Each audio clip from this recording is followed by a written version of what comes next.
everyone's having a good day. Finally getting around to installing all of these parts that I've been buying over the past like couple months. It's during like Christmas and all like the holiday sales they had going on. This is a Perrin strut bar. This isn't directly mounted to the strut tower, but it's on like the little side brace. I'll show you guys in the engine bay, but we have that to install, which is this is gonna be the main part of today. I still have this Cusco e-brake button I have to put on, and then I went ahead and I'm gonna change out the stock brake handle to this carbon one. And then I also went ahead and picked up some hood struts so I can finally get rid of the hood prop, just because when it gets windy or if I'm moving the car while the prop is up, the hood tends to look like it's about to fall.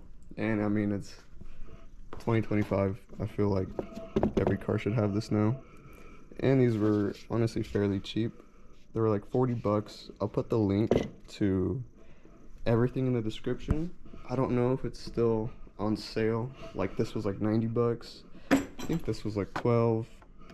This might have been like 25 bucks.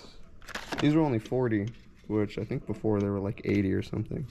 And then we still have the lower control arms and toe arms to put on. These I've just been waiting. I've been lagging on those. Anyway, all those will be like separate videos. Today's focus is going to be just the strut bar. Obviously it's from Perrin. In the packaging you actually get everything that you need. So these are the new, you get new hardware. So you get new nuts.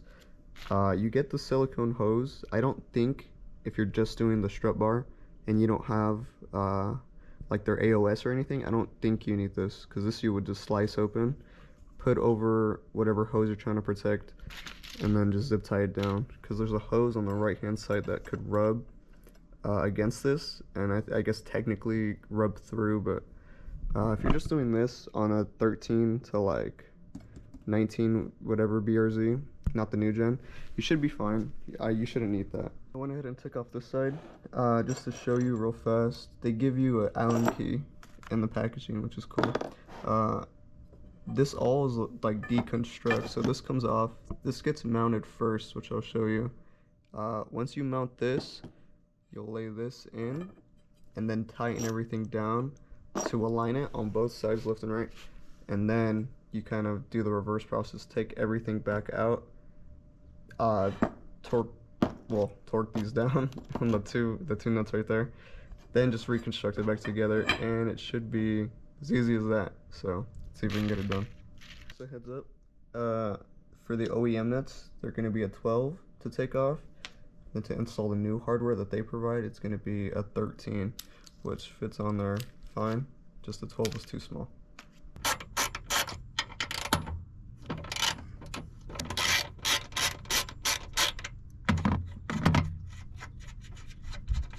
Once you take these two off, then you put one of the first feet down.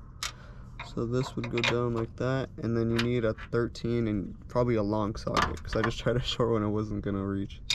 So then they say to hand tighten these, so just hand tighten them down, and same thing on the other side.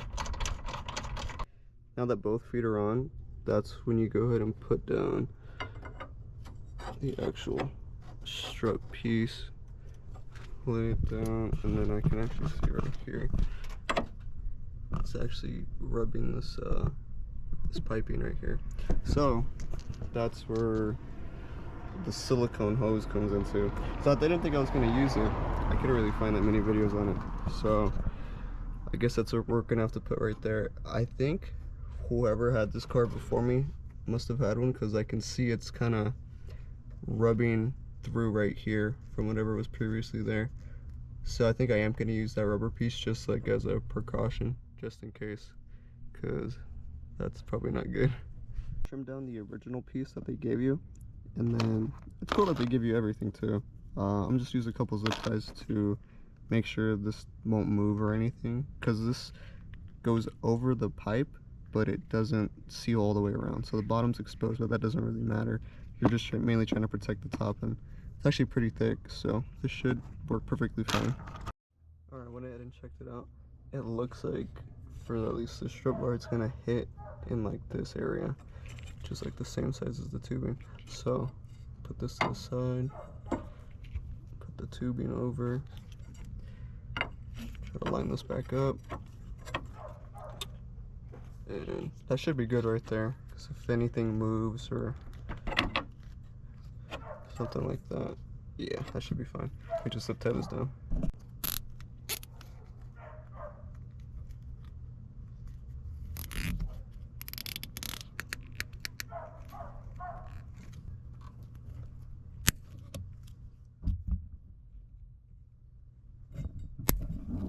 Double check.